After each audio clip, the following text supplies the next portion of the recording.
招致恐怖分子的祸根。豪泽恩号设定解析：改变了世界轨迹的356航班劫机事件，机动战士高达、闪光的哈萨维设定和剧情解说。豪泽恩号穿梭机也称为豪泽恩号空天飞机，是用于地球和月球之间往返航行的可重复使用飞行器。该型飞行器虽然在定位上属于是运输人员的民用机型，但并没有在民航市场中广泛使用，而是只有政府高官等特权人士才被允许乘坐的公务机型。也因此，豪泽恩号作为宽体远程客机，客舱里一共就仅设了不到30个乘客座位，而且整个客舱都是头等舱的配置。内部不但装饰豪华，且座位十分宽大，其各方面的乘机体验是常见的民航客机无法比拟的。同时，为了保证客舱的私密性，在机舱左侧专门设置了公共区域，将客舱与其他区域分开，然后通过2个舱门来进出乘客所在的客舱。如果遇到突发情况，安保人员还可以守在客舱门位置来保护乘客的安全。而除了客舱这个部分之外，豪泽恩号在整体造型上也是跟民航客机接近。可以看出，机翼部分有融合了超音速客机协和号的设计，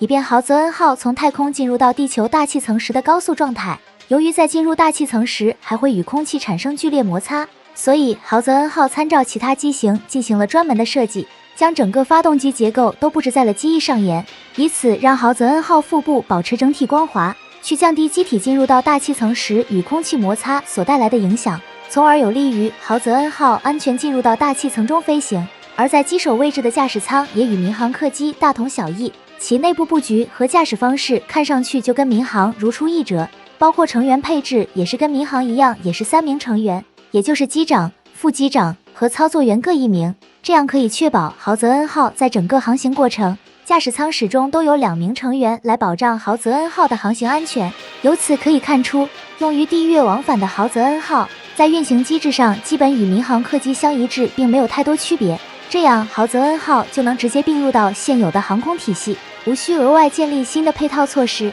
利用现有的机场就能满足豪泽恩号的运营。即使是发生紧急情况，也是按照民航制度的应急程序来进行。比如民航客机应急用的充气滑梯，在豪泽恩号上也有配置，只要配合已有的应急处理制度，豪泽恩号就能跟其他民航客机一样，在发生紧急情况后就发挥出应有的作用。不过，豪泽恩号总归是要横跨空天领域的飞行器，所以在机顶这个位置专门增加了太空用的对接口，以便豪泽恩号与空间站或空间飞行器进行对接。倘若豪泽恩号在太空中遭到险情，舱内所有成员也是从顶部这个出入口进行撤离。不过，这个对接口也存在弊端，很容易给不法分子可乘之机来进行劫机，而这就在豪泽恩号356航班上就上演了这一幕。也就是在 UC0105 年时，有一伙自称马夫蒂的不法之徒就盯上了豪泽恩号356航班。由于豪泽恩号是联邦政府高官等权贵人士乘坐的专机，所以联邦军有给豪泽恩号安排2架机动战士进行护航，防止豪泽恩号在太空中遭到敌对势力的袭击。不过这2架机动战士并不提供全程护送，当豪泽恩号航行到地球近地轨道位置时，这2架机动战士就会折返回到原来的基地，由豪泽恩号独自进入到大气层完成降落这一过程。尽管在近地轨道这个范围还有联邦军部署的防空作战卫星提供保护，但是豪泽恩号356航班途径的防空作战卫星遭到了摧毁，这就使得豪泽恩号356航班要进入大气层的区域出现了防御警戒上的真空地带。不过这个情况并没有引起豪泽恩号356航班机组成员的重视，他们继续像往常一样开启自动驾驶程序后准备降落到地球。结果没过多久就被一架加普兰携带一个对接舱加速靠近，很快对接舱就装在了豪泽恩号356航班顶部的对接口上。尽管豪泽恩号上有人发现了加普兰，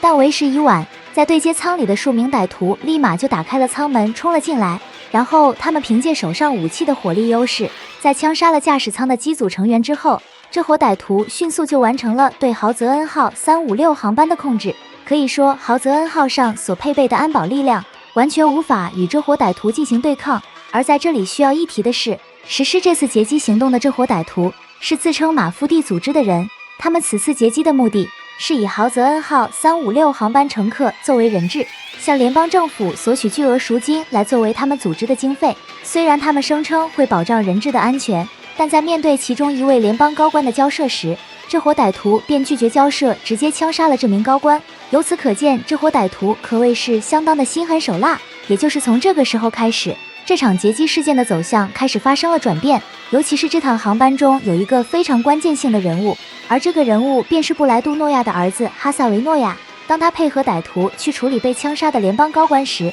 这名高官的妻子因为情绪失控，进一步升级了整个事态的紧张程度，结果他也跟着遭到了歹徒的杀害。于是从这开始，看到这一幕的哈萨维便按耐不住了自己的情绪反应，使得自己身体有所动作，惊动了歹徒。结果在被歹徒用枪指着的那一刻，一个名为琪琪安达路西亚的女子突然站了起来，揭露这伙歹徒并不是马夫蒂。这一下让整个场面的气氛瞬间被点爆。回过神后的哈萨维立即夺取了歹徒身上的枪支，一下子就将2名歹徒打倒在地，而另一名乘客凯纳斯·斯雷格立即抓住机会制服了他身边的歹徒，成功协助哈萨维控制住了豪泽恩号客舱里的局面。紧接着，哈萨维带着枪冲向了豪泽恩号的驾驶舱，以迅雷不及掩耳之势就制服了其中2名歹徒。但是子弹耗尽也让自己陷入了危险的境地，给了坐在驾驶席位置的歹徒可乘之机。好在凯奈斯·斯雷格带着枪及时跟进，没有让剩下的这名歹徒来得及向哈萨维开枪，